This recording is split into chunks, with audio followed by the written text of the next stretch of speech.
Isn't that funny? Like when you're typically like obnoxious and loud, and then when you're not, people are like, "What's wrong with you?" You're like, "Nothing."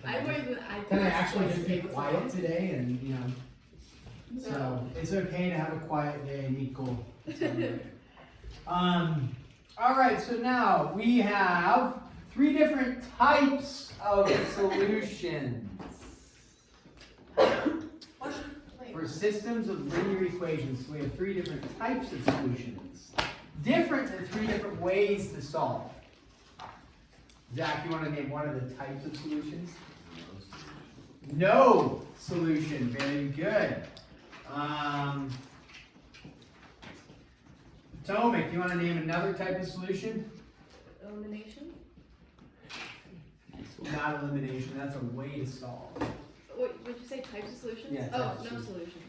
She already said that one. Infinite solutions. Infinite solutions. Jed, name the other one. Yeah. One solution. One solution. Very good. Okay. And then there's 3 different ways to solve. Chase, name one of them. Elimination. Elimination. Have we worked with elimination yet? No. No, but we're going to. Will, what's another way to solve? Graphing. And then Hope, the last one. Substitution? Substitution. Very good. Said with such confidence. Today is elimination. Also known as the stacking method or the add-subtract method. And so we will do the elimination method. Usually this one gets used. I usually use this one. However, substitution works great when there is a coefficient of 1. 1. Well, it doesn't always work great, but it works well when there's a coefficient of 1. Okay, here we go. Now this is going to be solved with the elimination method. And so we'll just do several examples with this. You cannot, well again, unlike the mid-chapter assessment and the test, you will be given problems and you will have to solve them how they say. So if it says solve using elimination, you have to use elimination. If you don't, you won't get any credit. But then there will be like graphing, substitution, elimination, then it'll just say solve. I don't provide graphing paper for other ones that are just general. I just say solve it, you choose, because generally people don't use the graphing method. I could provide some graph paper for you, but it's not like on the test. If I just said solve this and you choose the method, I don't have a graph sitting there for you to graph it. Because usually people don't use the graphing method. Okay? But if you would like to, I could provide some graph paper for you to graph it. All right, substitution method. This one would work pretty well for the substitution because we recognize a coefficient of 1. We can solve for y. We're not going to do that. We're going to do the elimination, which is the stacking method. The stacking method is when you add the equations together or you subtract them from each other. Okay, and what we do is we look, and elimination works great when substitution doesn't work well, or when you recognize, this one's a prime one for stacking and adding them together, when you recognize that the coefficient here, 2, is actually opposite of the coefficient here, -2. Because what is 2 plus a -2 or 2 minus 2? 0. And so if you get 0 for a coefficient, then your variable is eliminated and you only have one variable. So the book actually gives it to you stacked already, but I like to look at it like this and then go from there. So what we would do is we'd take these 2 equations, we recognize this is really nice. I'm going to take this equation, stack it underneath this one like this. And then what I'm going to do is I'm going to, since the signs are already opposite of each other, right here, 2 and -2, I'm just going to add everything together. Now you'll notice my x's are lined up, my y's are lined up, and my constants are lined up. If that's not the case, arrange the terms so they line up. And now we say a 2x minus 2x is, you already told me it's 0, right? I'm not going to write 0x because 2x minus 2x is eliminated. Now what's y minus 3y? -2y. And now remember, we're adding these together. So now we're not saying 9 minus 13 because this is not a positive 9 and a positive 13, so that's going to be 22. And then now we just have -2y is equal to 22. And you divide and you get y is equal to -11. So you stack them, you add them, then you solve. Once you have y equals -11, it does not matter which equation you plug into. You can plug into this one, you can plug into this one, it doesn't matter.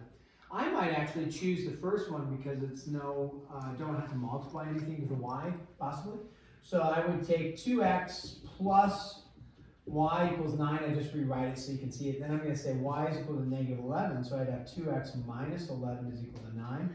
Add the 11 over. 2x is equal to 20. X is equal to 10. And then you would be done. You'd say, okay, 10 comma negative 11. Why did this work out so nice for us? Because coefficients were opposites of each other, right? So that worked out really nice. A great time to use elimination when you can see coefficients are opposite of each other immediately like that. Okay. Let's do another one. Maybe one where they're not opposites of each other. 2j plus 3k equals 19, comma, 2j plus 7k equals 47. Okay. Now, if I were to say, hey, let's go ahead and do substitution on this one, you're like, don't love substitution because no coefficients of 1, right? And so if you did substitution, you'd have to either divide by a 2 or divide by a 3. 19 isn't divisible by those, you're going to get a fraction out. 47 isn't divisible by 7 or 2, you're going to get a fraction out. So you're just not looking at this as like a quick substitution one. So again, we're practicing elimination. So when we look at this though, if we just take this, and I'm going to stack it right now, but you can hold off for a second and just observe. When I stack that, okay, we look and we say, okay, 2j plus 2j, because they're both, right? They're both positive. So 2j plus 2j is 4j. Don't deceive yourself and say, oh, it goes to 0. It only goes to 0 if they are what of each other? Opposites. So would I want to add these equations together? No, you wouldn't, because 2j plus 2j is 4j. We want to eliminate one of the variables. 3 and 7 would be 10, when none of the variables are eliminated. So what do I do with these two? I don't want to add the equations together. You want to subtract them. Now, when you go to subtracting, there's 2 routes to go, and I would go with this route, okay? One route is this. You could say I'm going to subtract the whole equation like that. That's fine to do. I used to always teach it this way, but then people continually made errors. And the reason is they forget to do what with the negative. They forget to distribute in, and they say, oh, 2j and 2j, gone. We know that needs to go away, but then they say 3 and 7 is 10. But really, you have to be distributing that negative into all 3 parts. So usually what I teach now is to recognize if the signs are the same, and we know, it should, hopefully, I don't know about obvious, but as we learn, the variable we want to get rid of is the j, right? Because it's the same coefficient at least. The k's would require some manipulation. So what I would do is I would just change the sign. You are subtracting, but I'd change the sign on all of that, then stack it. Meaning, I would write a negative 2j minus 7k and then a negative 47. So I change the sign on everything, which means I'm just subtracting the whole thing, but I change it rather than having that other notation where the subtraction sign is on the outside. Now I go ahead and add 2j minus 2j, gone. 3 minus 7, negative 4k is equal to, and then 19 minus 47. All right, 19 minus 47 provides a little bit of a challenge for us. Negative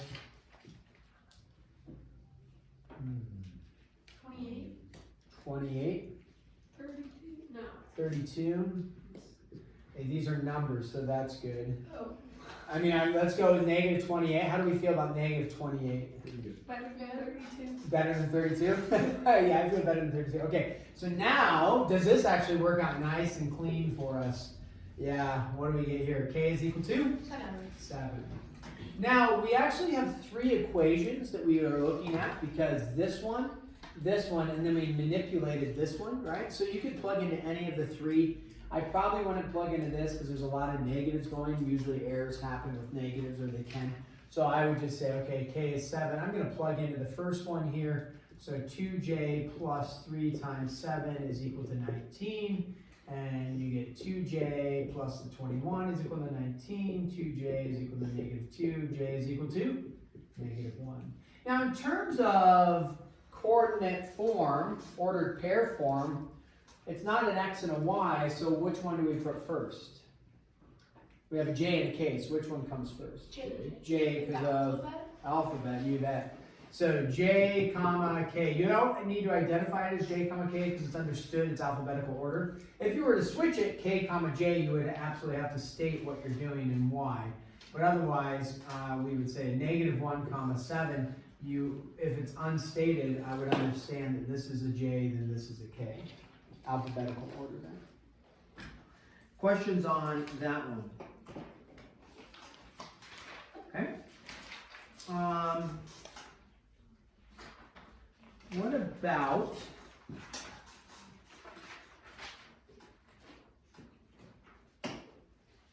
stand by 1 second. Let's see something. Let's see if I'm going to go all the way.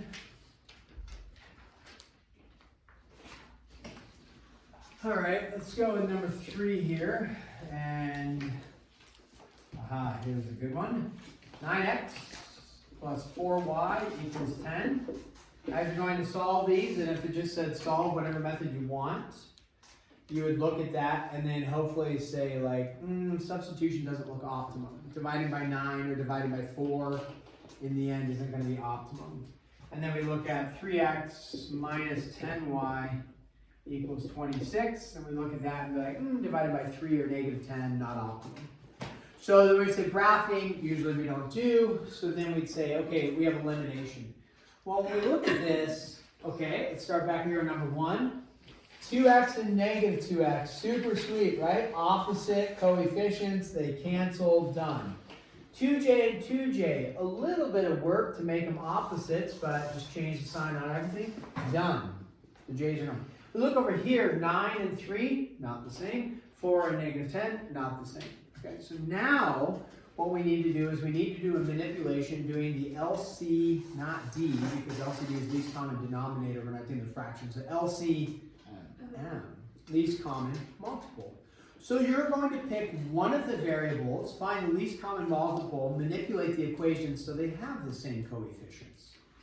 When we look up here, we have a 9 and a 3. What's the least common multiple between 9 and 3? 3. That's the greatest common factor. What's the least common multiple? The smallest number they both go into evenly. 9.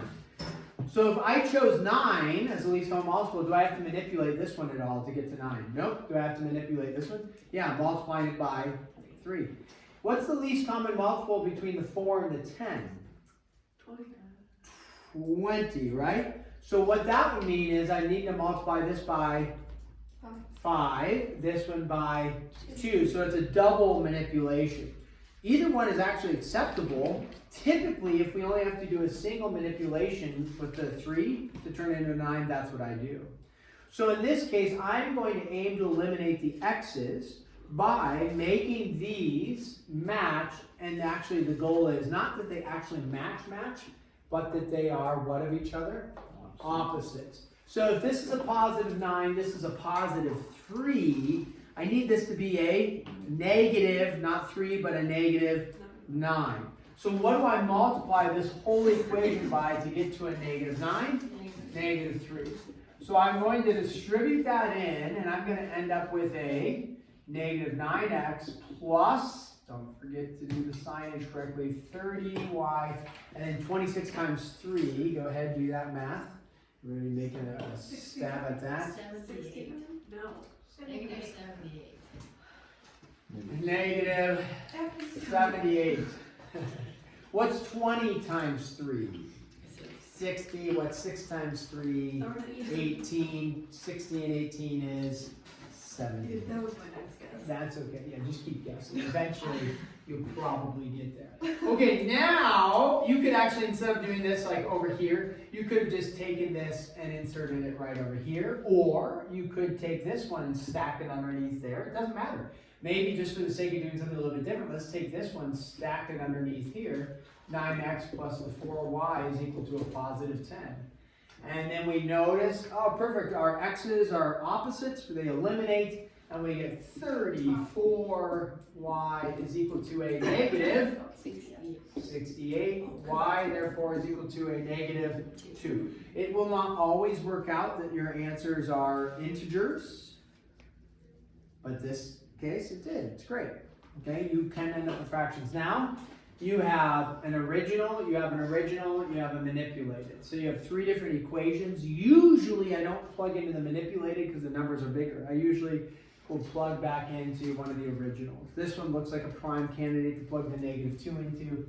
9x plus 4 times a negative 2 is equal to 20. 9x minus 8 is equal to 20. 9x is equal to? It's 10. 10.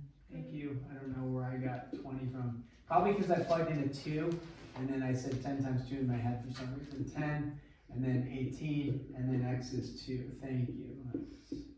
Spared me from going too far. 2 and negative 2. Let's do one more of these. I'm going to have you do it on your own. Confer with your cheat mates around you. And then I'm going to give you your homework and give you a little bit of time to do it. Here we go. 5x, this is number 4 here. So let's go with 5x minus 4y equals 3. And then this one's going to be 2x plus 3y equals 17.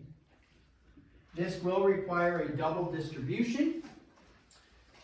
We need a double manipulation because the least common multiple isn't like 9 and the 3. Okay, go ahead. Start by eliminating one of the variables. Doesn't matter actually which one. Confer with maybe your cheat mate and say, hey, which one are you going for? And then they can maybe help you out with what they're going for. Or you could do, you don't have to do the same one. Let me get the... Okay. If you're completely stuck, I'll help here in a second. Or, again, check with your cheat mate next to you and they can say, oh, why are you trying to get rid of the z's? There are no z's in this problem. What? That's why I was trying to get rid of them, because they're not even there. It's easy. Since when? Since when? Okay. Chapter, what is this? 6.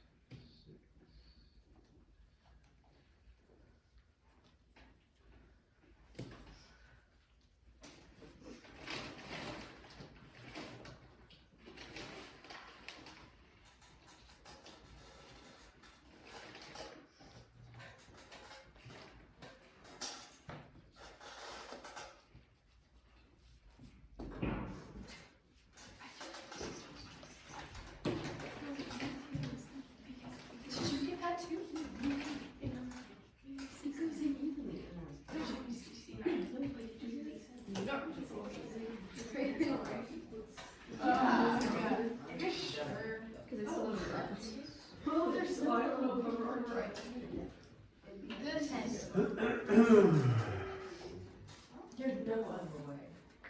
No other way. Yeah. Is it going to be a fraction? Can you tell us? Thank you.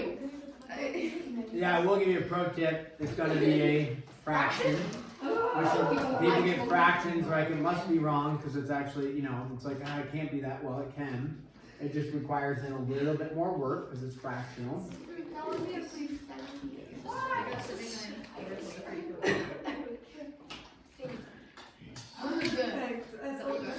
No. Does it produce? No. Both equations? Bad.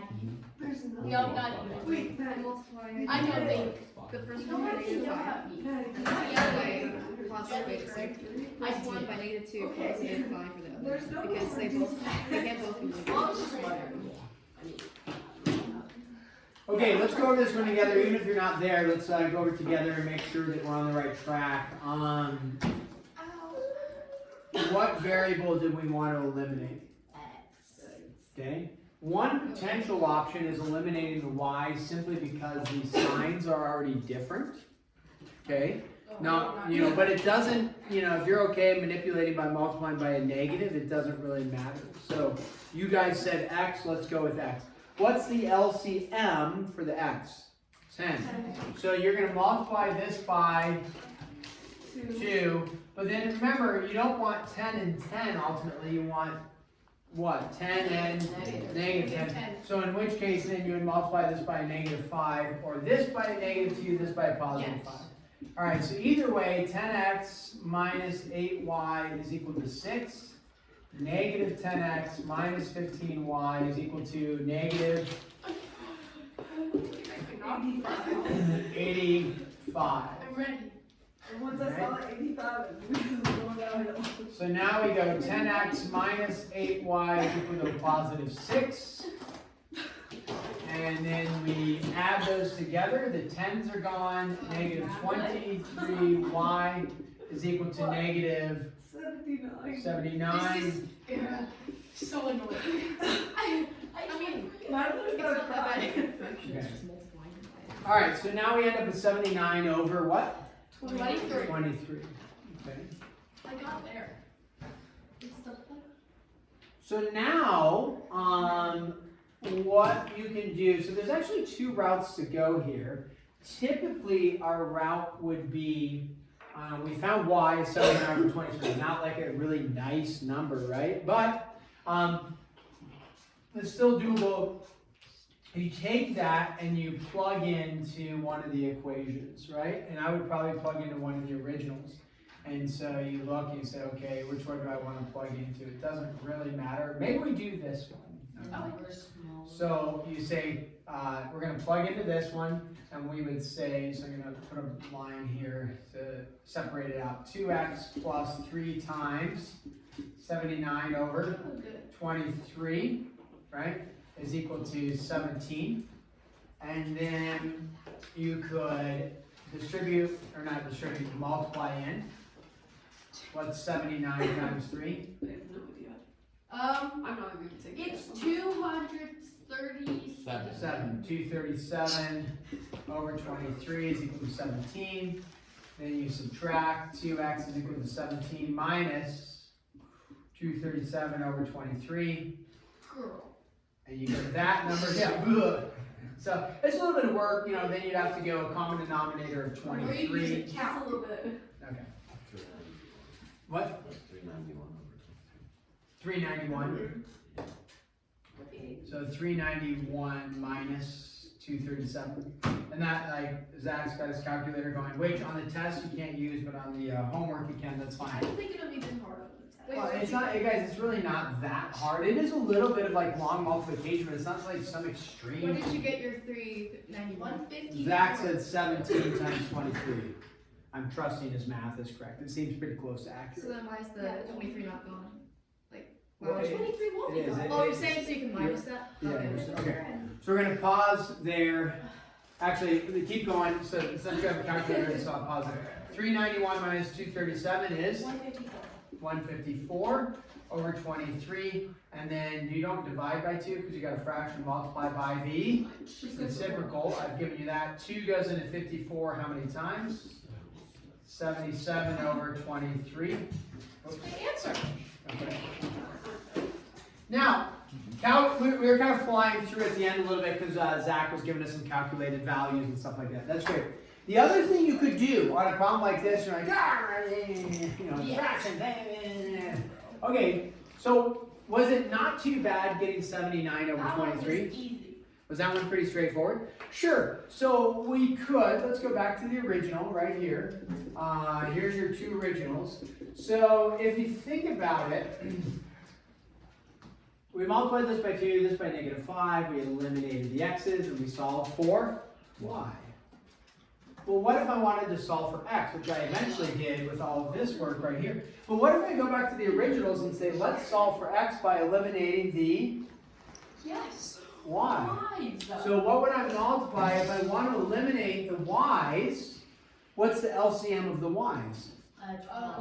12. They're already opposite signs, so I don't need to multiply by a negative. So we're going to go this by 3, this by 4. You get 15x minus 12y is equal to 9. And then you get 8x plus 12y is equal to?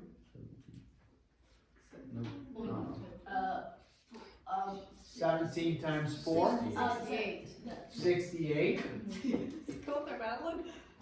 Then you just take this, 15x minus 12y is equal to 9, right?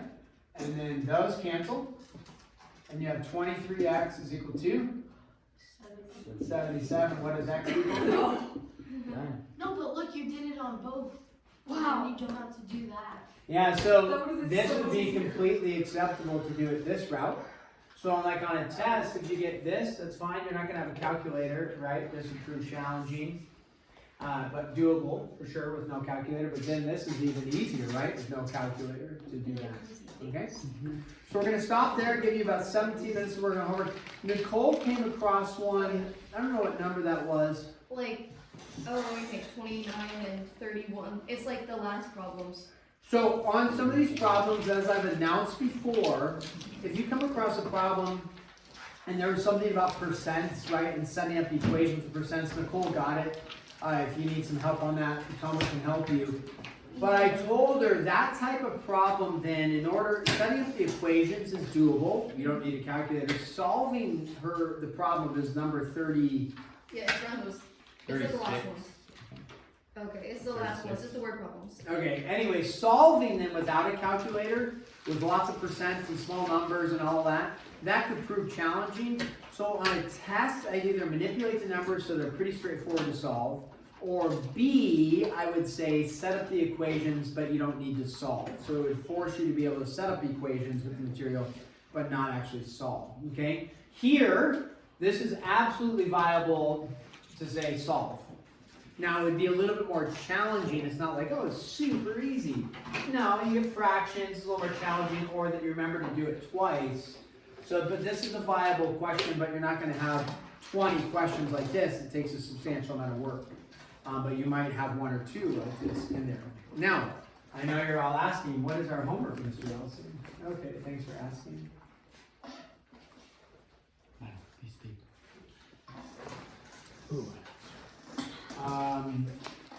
You say who asked? Honestly, yeah. Page 282, numbers 1 through 35 on. And then I just want to tack on just a couple at number 6, and just to give us a little bit of a challenge of some evens so that we're not only bobbing. And then let's do a cumulative review one. 48 and 50. Okay, that's 24 by the way. Sorry, that was really 48 and 50. Okay, this is due, what is tomorrow? Wednesday? This is going to be Friday. due tomorrow's Friday? Well, no, we should do it Friday. Yeah, this will be due what day? Thursday. Thursday. So what's due tomorrow? 6.2. 6.2. Get that done, then this is going to be due when? Thursday. Hey, utilize your time. Because it's Tuesday today.